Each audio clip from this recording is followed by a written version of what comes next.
आज की कहानी रेडिट से एक असली हॉरर स्टोरी है। ये सब तब शुरू हुआ जब मैं अपने कॉलेज हॉस्टल के एक पुराने कमरे में शिफ्ट हुई थी।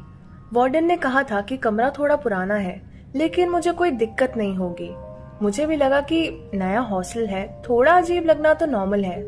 पर जब मैं हॉस्टल पहुंची, कुछ ना कुछ ठीक नहीं लग रहा था। दीवारें पुरानी थी, लेकिन सिर्फ पुरानी नहीं, ऐसा लग रहा था जैसे वो दीवारें कभी किसी और का इंतजार कर रही हों। पहले दिन लड़कियों ने मुझे एक कहानी बताई।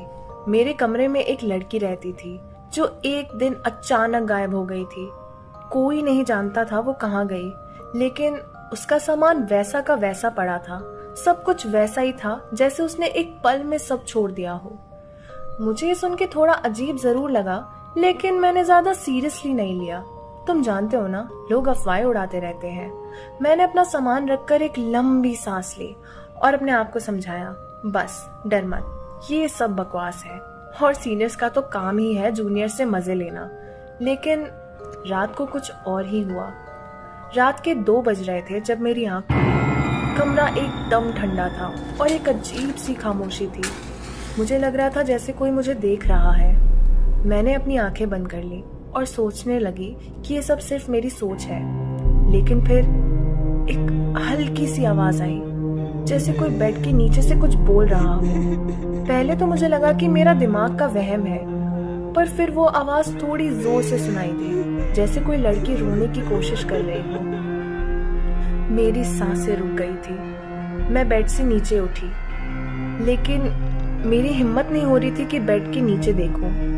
मैंने अपनी फ्लैशलाइट निकाली, पर फिर सोचा अगर कुछ दिख गया तो। मैं वहीं रुकी रही, अपने दिल की धड़कन सुनती रही। जैसे तैसे रात काटने के बाद मैं अगले दिन केयर टेकर से बात करने गई, लेकिन उन्होंने मुझे ये मेरा वहम होगा, लोग अफवाह उड़ाते रहते हैं, यही सब कहकर समझाया। फिर मुझे भी लगा कि शायद मेरा वहम ही हो, और आते ही सीनियर्स ने जो कहानी सुनाई थी मुझे, उससे शायद चीजें मेरे दिमाग में बैठ गई। लेकिन अगले दिन रात को वापस से कुछ अजीब चीजें होने लगी। जून की गर्मी में भी मेरा शरीर रात को ठंड से कांप रहा था। जब रात को मेरी नींद टूटी तो मैंने अपने कमरे में अजीब सी ठंडक महसूस की, जैसे जून नहीं जनवरी का महीना चल रहा हो। मैं कंबल लेने के लिए बेड से उठी, तभी मुझे ऐसा लगा कि मेरे पैरों को किसी ने जकड़ लिया हो। मैंने चीखने की कोशिश की, लेकिन ऐसा लग रहा था किसी ने मेरा गला और मुंह जोर से दबा रखा है। और फिर सामने रखे दूसरे बेड पर किसी के रोने की आवाज आई मुझे। जब मैंने नजरें घुमाई तो वहां एक लड़की अपना सर झुकाए बैठी थी। अब ये सब देखकर मेरा पूरा बदन कांप सा गया। बस मुझे उस वक्त वहां से कैसे भी करके निकलना था। इससे ज्यादा देखने या कुछ महसूस करने की हिम्मत नहीं थी मुझमें। तभी एक आवाज मेरे कानों में गूंजी, बेटा उठो, बेटा उठो। और इसी आवाज के साथ मेरी आंखें खुली। सामने वहां की केयर टेकर थी और मैं अपने बेड पर लेटी हुई थी। मेरा पूरा शरीर पसीने से भीगा हुआ था, लेकिन इस बात की तसल्ली हुई कि वो सब एक सपना था। मेरे कमरे में आसपास के कमरों से सारी लड़कियां इकट्ठा हो गई थी। मुझे बताया गया कि मैं नींद में ही बहुत ज्यादा चिल्ला रही थी।